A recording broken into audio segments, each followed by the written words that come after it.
Tujuan dia datang itu untuk mati. Kalau kamu lahir untuk hidup, dia lahir untuk mati. Kenapa harus mati? Karena dia mau jadi penebus, juru selamat. Yang paling sering diajukan mengenai iman kekristenan adalah terkait dengan penebusan. Dan beberapa di antaranya yang paling banyak adalah, kepada siapakah Yesus menebus dosa manusia? Mari kita bahas.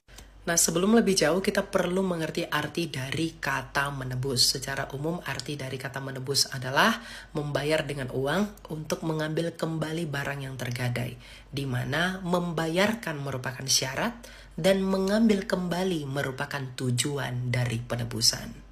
Maka, dalam iman kekristenan, penebusan dimaksudkan sebagai membayar dengan nyawa untuk mengambil kembali manusia yang telah tergadai atau terjual di bawah kuasa kematian dan dosa.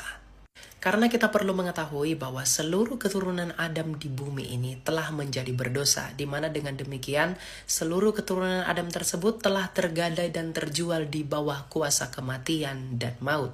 Oleh karena dosa tadi, sebab di dalam Roma 6 ayat 23, upah dosa adalah maut atau kematian. Jadi, tujuan Yesus Kristus yang adalah firman Allah yang menjadi manusia itu datang ke dunia ini adalah untuk mengambil kembali manusia yang telah terjual di bawah kuasa kematian itu, untuk menjadi miliknya kembali dengan membayarkannya menggunakan nyawanya dalam keadaannya sebagai manusia.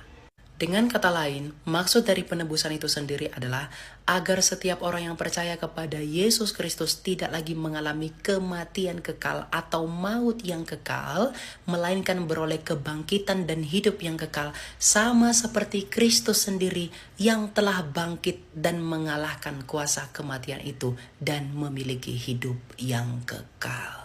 Hal inilah yang menjadi bukti betapa besarnya cinta Allah kepada kita sebagai umat manusia, di mana firman-Nya sendiri yang telah menjadi manusia itu membayar harga menggunakan nyawanya untuk mengambil kita kembali dari kuasa dosa menjadi miliknya di dalam hidup yang kekal.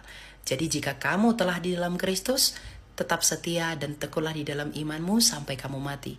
Jikalau kamu belum percaya kepada Kristus, datanglah segera agar kamu mengalami kebangkitan dan hidup yang kekal, sama seperti Kristus yang telah bangkit dan menang dari kuasa. Sia-sia seperti Yesus Kristus disalibkan di kayu salib untuk menjadi kutuk karena dosa kita dan akhirnya menebus semua dosa kita. Baik nggak? Baik banget.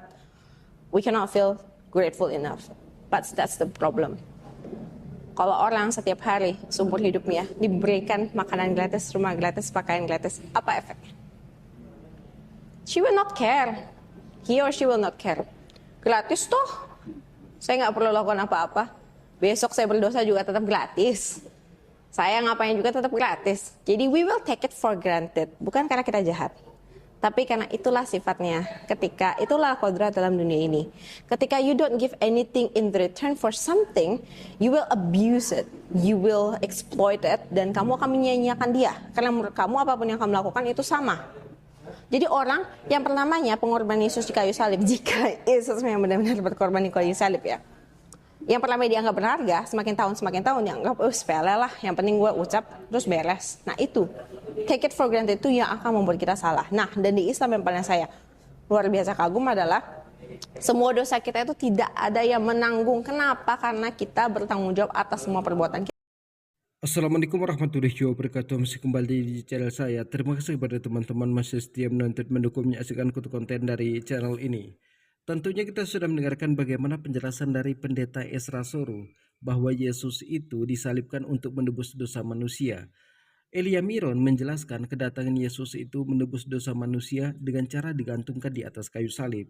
Dan penjelasan para pendeta yang lainnya bahwa Yesus ini adalah anak Tuhan yang menjelma sebagai manusia. Yesus ini 100% Tuhan, 100% manusia. Tujuan Yesus itu datang ke dunia ini untuk menebus dosa manusia dengan cara digantungkan di atas kayu salib. Hal ini dibungkam oleh mualaf yang sangat cerdas, yang sangat banyak dikagumi oleh umat muslim, namanya Mbak Jesslyn, bahwa Yesus itu bukanlah penebus dosa manusia. Ini dilontarkan dengan argumen yang sangat kuat.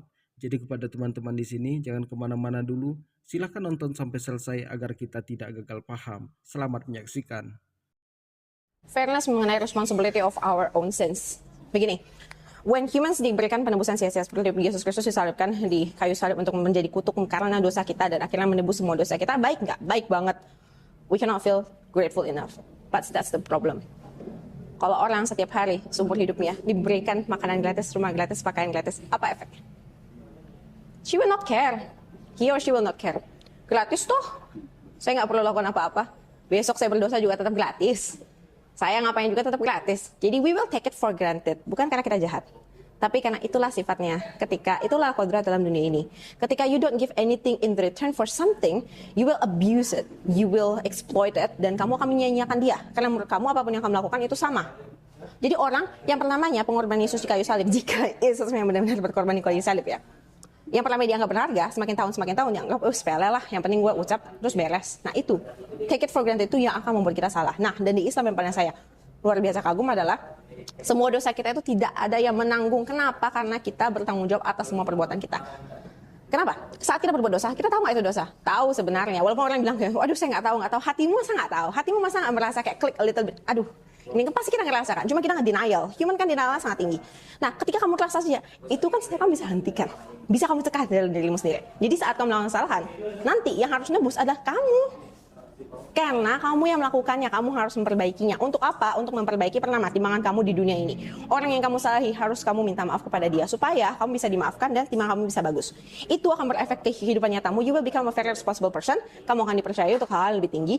Hidup kamu akan jauh lebih bagus karena kamu hidup secara teratur. Secara duniawi, secara rohani adalah Allah sangat maha pengampun gitu loh. Kita udah diberikan hidup nyawa semua sudah lengkap dari ujung sampai ujung. Gak ada bekas jahitan kan? Gak ada tiba-tiba orang yang tangannya kejahit-jahit kan? Atau yang jantungnya kurang.